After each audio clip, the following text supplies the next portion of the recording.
नमस्कार, मी प्रमिला जांभे. तर आज मी बनवते आंबापुरी. तर त्यासाठी इथं 1 वाटी गव्हाचं पीठ घेतलंय. छोटी वाटी एक मी आंब्याचा गर काढून घेतलाय. तर हे आंब्याचा गर मी पुरणाच्या चाळणीमध्ये काढलेला आहे. ह्यात पाण्याचा अजिबात वापर केलेला नाही. फक्त आंब्याचा आतला गाभा असा पिळून घेतलेला आहे. त्याचा पण व्हिडिओ मी टाकलेला आहे. इथं छोटी 1 वाटी रवा घेतलेला आहे.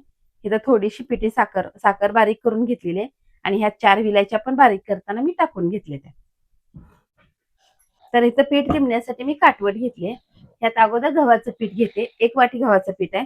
तर मी सगळं टाकत नाही, थोडंसं टाकते आणि थोडंसं शिल्लक ठेवते. म्हणजे आपल्याला आंब्याचा गर जी आहे ह्याच्या अंदाजानं आपल्याला पाणी तर ओतायचं नाही, ह्याच्या अंदाजानं पीठ घ्यायचंय.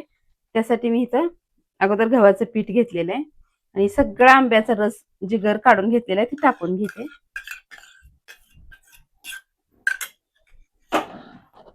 इथं छोटी वाटी एक रवा घेतलेला आहे चाळून स्वच्छ नीट करून. इथं पिठी साखर घेतली. आंबा किती गोड आणि किती आंबट आहे त्याच्या अंदाजानं साखर घ्यायचे. आंबा गोड असल्यामुळे मी साखर थोडीशी घेतलेली आहे. जरी गोडाचा पदार्थ असला तरी त्याला थोडंसं मीठ लागते, म्हणजे चवीला छान लागते. आंबापुरी बनवते ती.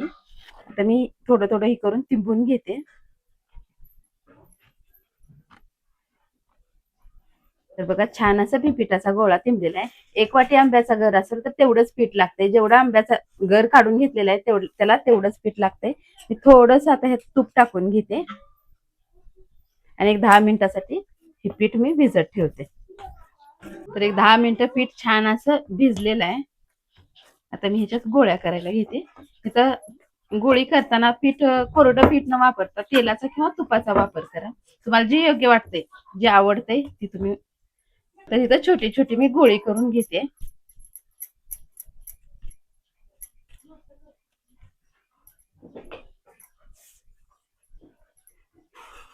इथं मी पळपूट घेतलाय लाटण्यासाठी. इकडे गॅसवर तेल पण ठेवलंय, तेल तापतंय. तर छोट्या छोट्या मी पुऱ्या करून घेते. अगोदर सगळ्या पिठाच्या गोळ्या करून घेते. इकडं अजून तेल तापलं नाही तोपर्यंत एक पुरी मी लाटून घेतलेली.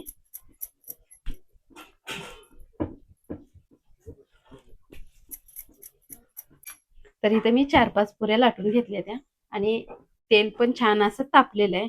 आता एक एक पुरी मी टाकून घेते.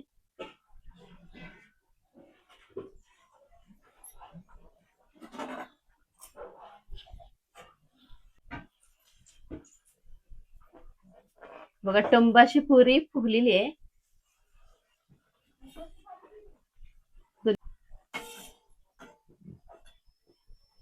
तर एका ताटामध्ये मी पुऱ्या काढून घेते.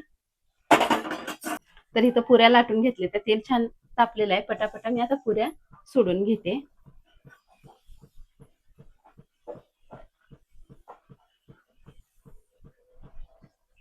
प्रत्येक पुरी फुगते आणि प्रत्येक पुरी फुगली तरच खायला छान लागते आणि आपल्याला करायलाही आनंद येतो अशी पुरी झाली तर. तर ही पुरी काढते तोपर्यंत पाठीमागने एक दुसरी पुरी सोडून घेतली मी. तर बघा छान अशा मस्तपैकी खुसखुशीत अशा मी पुऱ्या बनवून घेतल्या. त्या कुठेही पुरी तुम्हाला तेलकट दिसणार नाही किंवा थोडं पण तेल राहिलेलं नाही किंवा पुरीत तेल आलं नाही. एकदम छान अशा खुसखुशीत मस्तपैकी मी आज आंबापुरी बनवून घेतली आहे.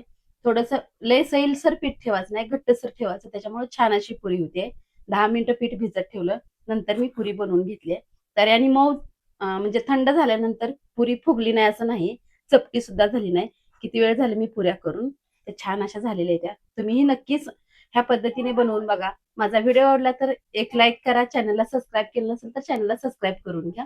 तर ही चहा सोबत, दुधासोबत, तुम्हाला कशासोबत खायचे त्याच्यासोबत तुम्ही खाऊ शकता. तर मी इथं दूध घेतलेलं आहे.